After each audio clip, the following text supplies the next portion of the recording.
Bem, entre alguns grupos budistas, muito se fala sobre a questão da obrigatoriedade de que os monges sejam solteiros, né, que façam voto de abstinência sexual. Acham esses grupos que monges casados só têm como justificativa a reforma Meiji no Japão, ou seja, que é algo ilegítimo do ponto de vista do Dharma. Essa visão típica do Hinayana é curiosamente ressaltada por alguns grupos chineses que se dizem mahayanistas e que não vivem de esmolar as suas refeições, que cozinham seus próprios alimentos, que não são ascetas nômades, que vivem confortavelmente e com estabilidade em grandes templos, ou seja, que não seguem nada do que está estabelecido nas regras do Vinaya, mas dizem seguir rigorosamente o Vinaya Hinayana. E julgam mal a quem não promete, como eles, seguir essas regras em suas ordenações, para, logo em seguida, descumprir tudo aquilo que eles prometeram, né? Cabe ressaltar que também entre os hinayanistas são feitos verdadeiros malabarismos para se dizer que as regras são cumpridas, ainda que sejam regras que não façam sentido ou que o tal cumprimento dessas regras não passe de hipocrisia pura e simples, né? Do tipo, já que é proibido ao monge tocar em dinheiro, vou usar cartão de crédito. Apesar de parecer absurdo, isso é uma situação que eu presenciei, eu vi, né, acontecendo com um monge Theravada. Bom, o conceito de brahmacharya, ou brahmacharya, ou seja, de acordo com o sentido da palavra habitar em Brahman, ou seja, de estar unido à realidade suprema, tem muito a ver com a pureza de pensamento e o desapego aos prazeres dos sentidos, e muito pouco a ver com estar casado ou não. E a maior prova disso é anterior ao aparecimento do Buda Shakyamuni, pois a Índia está cheia de grandes sábios ascetas que viviam recolhidos monasticamente em seus ashram e kutiras em áreas remotas, acompanhados de esposa e filhos. A ausência de relações sexuais é apenas um método, uma técnica para facilitar o desapego interior, não tendo uma implicação moralista como é comumente aceita nos dias de hoje, especialmente no Ocidente.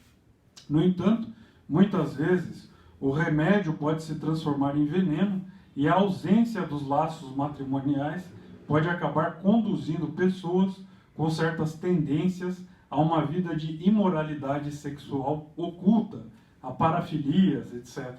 Isso é notório em muitos templos de celibatários, né, na Tailândia, em Taiwan, no Sri Lanka, etc. Já na época de Buda, o monge Vajiputaka disse a ele que se sentia em grandes dificuldades para observar tantas regras. E Buda disse a Vajiputaka que seria o suficiente se praticasse os 3 shikshas, ou seja, Adisila, Aditita e Adipanya, ou, em outras palavras, que praticasse os preceitos relativos à conduta moral, que meditasse e que buscasse a sabedoria suprema.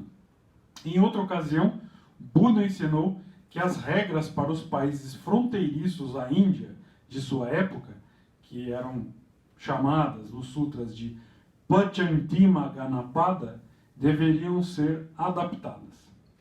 O Vatupama Sutta coloca muita ênfase no fato de que se um monge tem uma firme confiança nas 3 joias, está isento inclusive das regras relativas aos horários da alimentação, da proibição de cozinhar para si mesmo, da obrigatoriedade de comer alimentos doados, etc. O mesmo Sutta diz que um tal monge não precisa praticar de forma minuciosa, preocupada ou escrupulosa as regras. As regras do Vinaya Hinayana não estavam na mente do Buda e só passaram a se tornar uma obsessão conforme os monges foram perdendo a noção de bom senso, foram tornando-se estritamente ritualistas e caindo no grilhão à iluminação, que é chamado de Shilavrata Paramarcha, a obsessão com a performance mecânica de regras, de ritos, de rituais e no equívoco de que tais regras em si mesmas podem conduzir alguém à iluminação. Obviamente que nós não estamos aqui justificando a lassidão da disciplina moral, né? Nós não estamos de forma nenhuma dizendo que não é preciso seguir preceitos, muito pelo contrário, mas estamos dizendo que quando a disciplina moral se transforma em observância superficial de um conjunto de regras, torna-se moralismo vazio e é preciso se analisar o sentido de tudo, pelo menos dentro da visão tradicional do budismo.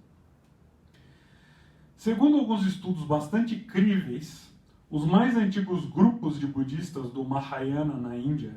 eram liderados por monges que se denominavam monges bodhisattvas.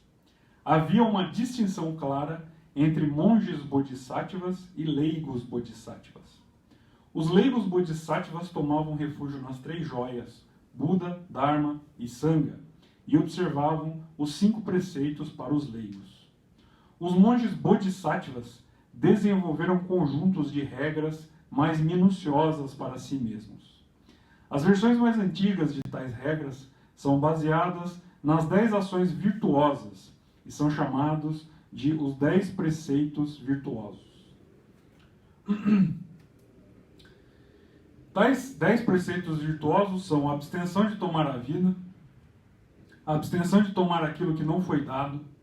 a abstenção de conduta incorreta em relação aos prazeres sensuais,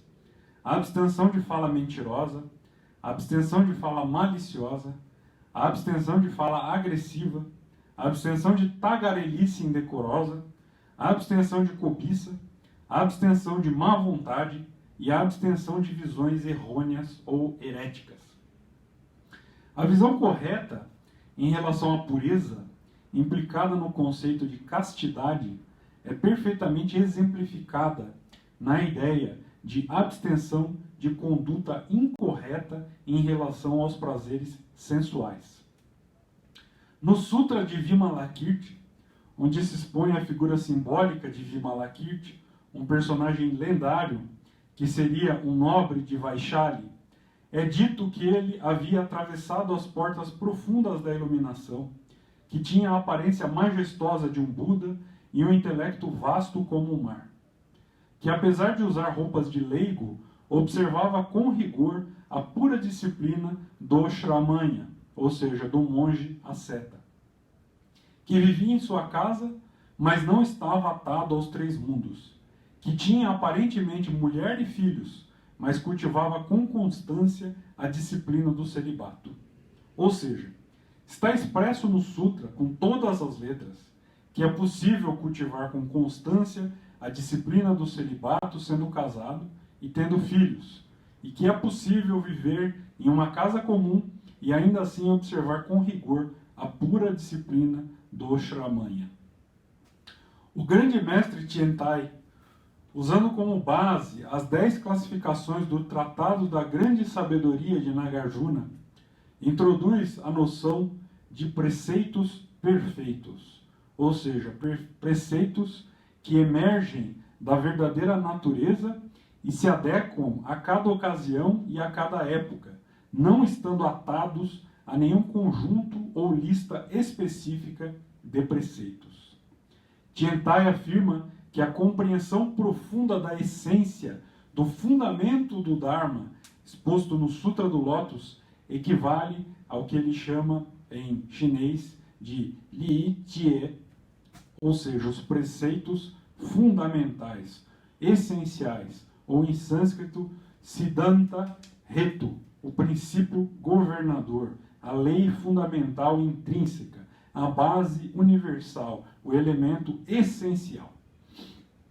Tiantai também ensina que a adesão a essa compreensão equivale a tornar-se mestre em todos os conjuntos de preceitos, captando perfeitamente a sua essência. Em sua obra Grande Cessação e Contemplação, o mestre Tiantai afirma que os preceitos contidos no Sutra Mahayana da rede de Brahma podem ser utilizados como um modelo para os preceitos perfeitos. Por esse motivo, nós usamos esses preceitos em nossas ordenações.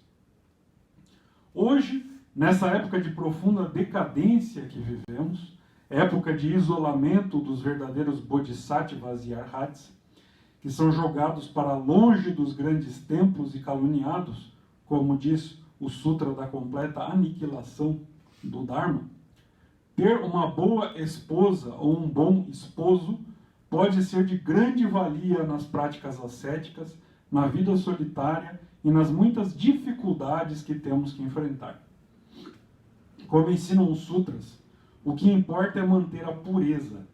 A própria palavra castidade vem do latim castus, ou seja, puro. Estar desapegado dessa sexualização de tudo e de todos, dessa centralização que se deu às questões sexuais, estar longe das visões adúlteras e de estímulo ao sexo descompromissado é ser celibatário. Para um monge budista do Mahayana, de fato, é isso que importa.